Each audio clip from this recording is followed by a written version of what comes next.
Cancer থেকে বাঁচতে হাদিসে বর্ণিত দুটো খাবার আজ থেকে শুরু করুন, ক্যান্সার থেকে হেফাজত হবে, অনেক কঠিন রোগ থেকে আল্লাহ হেফাজত করবেন। কথা কি বুঝতে পেরেছেন? দেখুন, বিশ্বনবীর হাদিস একটাও মিথ্যা না, প্রমাণিত হাদিস। এখানেই শেষ নয়, বিশ্বনবীর হাদিসের উপর গবেষণা করে অনেক বড় বড় সায়েন্টিস্টরা কিন্তু ইসলাম ধর্ম গ্রহণ করেছেন।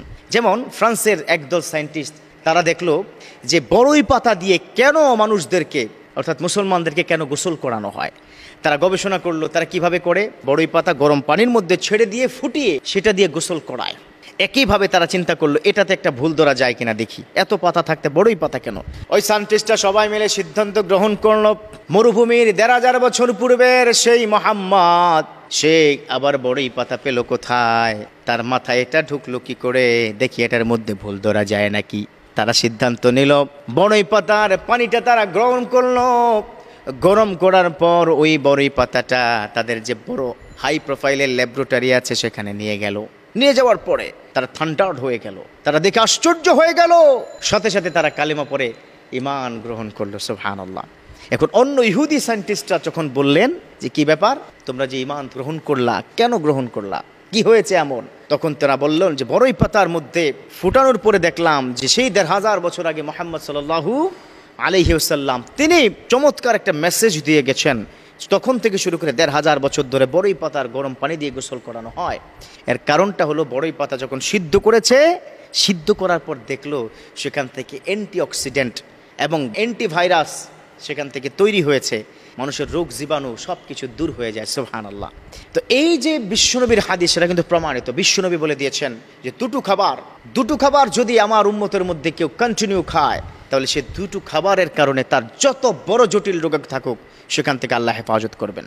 বিশ্বনবীর হাদিস সুনান ইবনে মাজার ৩৪৪৮ নম্বর হাদিসের মধ্যে আছে, বিশ্বনবী বলেন আস-সাউদাউ মিন কুল্লি দা ইল্লাল মাউত। সাউদা মানে হচ্ছে কালো জিরা, এক নম্বর হচ্ছে কালো জিরা। এই কালো জিরা যদি কন্টিনিউয়াসলি আপনি খাইতে পারেন, আপনার যদি রুটিনের মধ্যে করতে পারেন, আপনার ক্যান্সার তো পরের কথা, বিশ্বনবী কি বলে দিয়েছেন ইল্লাল মাউত, মৌত ছাড়া সকল রোগের ঔষধ, সব রোগের অনাগত যে রোগ আমরা জানি না সেটারও মহা ঔষধ আস-সাউদা অর্থাৎ কালো জিরা। খান কিনা আপনারা? কালো জিরা খান? মাঝে মধ্যে খান তো ইনশাল্লাহ। এই কালো জিরার মধ্যে আল্লাহ পাক এত পরিমাণ অ্যান্টিবডিক তৈরি করে দিয়েছেন, এত পরিমাণ এটার মধ্যে এত পাওয়ার দিয়েছেন আল্লাহ পাক। সুবহানাল্লাহ। ২ নম্বর হচ্ছে মধু খান তো আপনারা? এই মধু সম্পর্কে শুনলে আপনারা আশ্চর্য হয়ে যাবেন যে ১ কেজি মধু তৈরি করতে ২০ লক্ষ ফুলে ভ্রমণ করে একটা মৌমাছি। সুবহানাল্লাহ পড়বেন না? কত কষ্ট করে আপনাকে আমাকে এই মধুটা আপনার সামনে দেয়। আমরা অনেক সময় কি মনে করি যে তারা ফুলে গিয়ে মধু খায়, না না না, তারা ফুলের গিয়ে সেখান থেকে পানি গ্রহণ করে তাদের পেটে গিয়ে সেটা মধু হয়ে যায়। সুবহানাল্লাহ। তো এই যে মৌমাছির মধুটা আমার বিশ্বনবীকে বলে দিয়েছেন, যারা দৈনিক কমপক্ষে ২ চামচ করে খাবে, আল্লাহ পাক অনেক রোগ থেকে তাকে হেফাজত করবে। খাবার নিয়মটা হচ্ছে আপনি কুসুম গরম পানির মধ্যে ২ চামচ একটু গুলিয়ে খাবেন সকালবেলা খালি পেটে, আর রাত্রিবেলা একটু খাবেন। তবে হ্যাঁ, যারা ডায়াবেটিসের রোগী তারা ২ বেলা খাবার দরকার নেই, ১ বেলা খেলেই হবে। তাহলে কয়টি বললাম?